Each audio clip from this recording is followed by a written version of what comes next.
Religion is the dogmation as education is the liberation?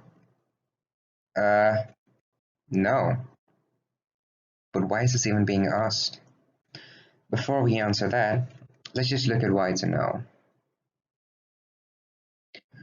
Why are religious learning liberating and not necessarily dogmatic? Well, to help you provide an understanding on this, I'll give you an example. All religions have a similar idea. Check this out.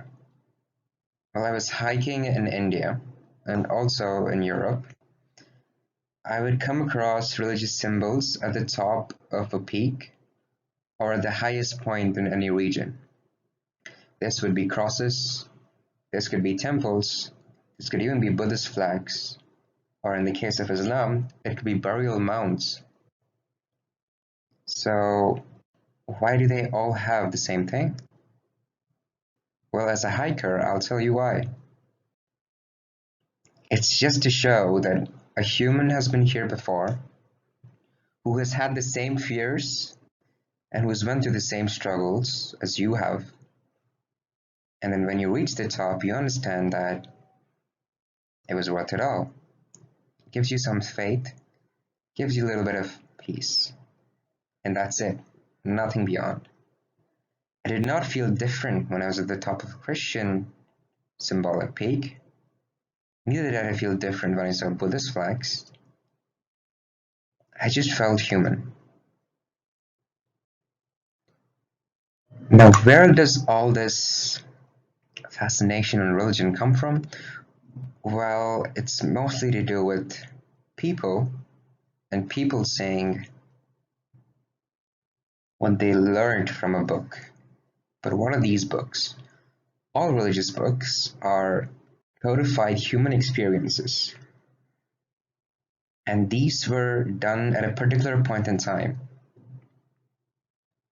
So they naturally reflect the religious and societal conditions at that point in time. But they all have something in common.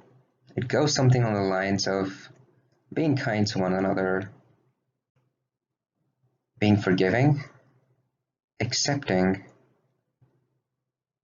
and obviously there are some peculiarities that probably describe the social life at that point in time, and it's easier to spread it to people if you imagine in the 15th or the 10th or even 1st century AD via religious learning, because they would listen. But the thing is, you are not to take any of it literally.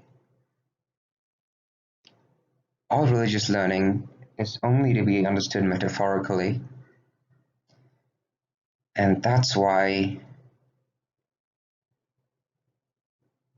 we see problems arising when you interpret them literally, and that leads to dogmas. How about society? Doesn't society play a crucial part in shaping how we see religion?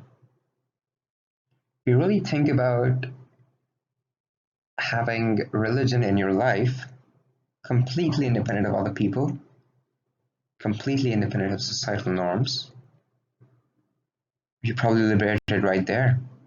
And this is what the whole spirituality or meditating is all about. More on that later. The Indian education system, is it liberating? I don't think so. We here are, we all have our graduate degrees. We are about to get our master's degree. And do you feel liberated? I don't think so.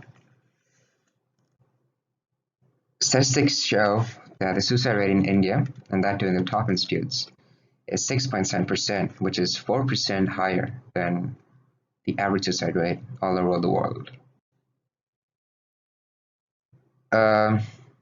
Irrespective of how highly qualified you are, you always find something lacking, some purpose not being fulfilled. And irrespective of what you've gone through or what you think is the epitome of education, you still fear facing uncertainty every time it occurs to you. Ask anyone trying to get a job. Ask anyone trying to switch jobs. Well, if the ultimate goal is happiness, then why do we even go through this struggle? We have a man here. His name is Matthew Richards. He's a Frenchman, and he was pretty successful in his, I guess, personal and societal life. And then he went to the Himalayas. And in Tibet, he learned about meditating, he learned about the Buddhist traditions, and he became a monk. And he was enlightened, for lack of a better word. And when scientists, formally trained scientists, try to measure his state of mind, he was found to be the scientifically most happiest person on the planet. And how did he get there? Well, he just meditated. So what? Can there be people who are formally uneducated, who are not conforming to any religion, but still be liberated? Yes. We have here Dr. Erwin Schrödinger, who I'm pretty sure all the engineers here know, because Schrödinger equation. So he was raised by Catholic parents who were extremely devout, but he chose to be an atheist. He chose to believe in what he experimented with religion, which is not to conform to any religion, but itself is a sort of personal relationship with religion. He's a really good example of disassociation of society and religion. And he went on to become a very successful mathematician and scientist. Everything is possible. We don't really need to equate one to another and make boundaries. Thank you.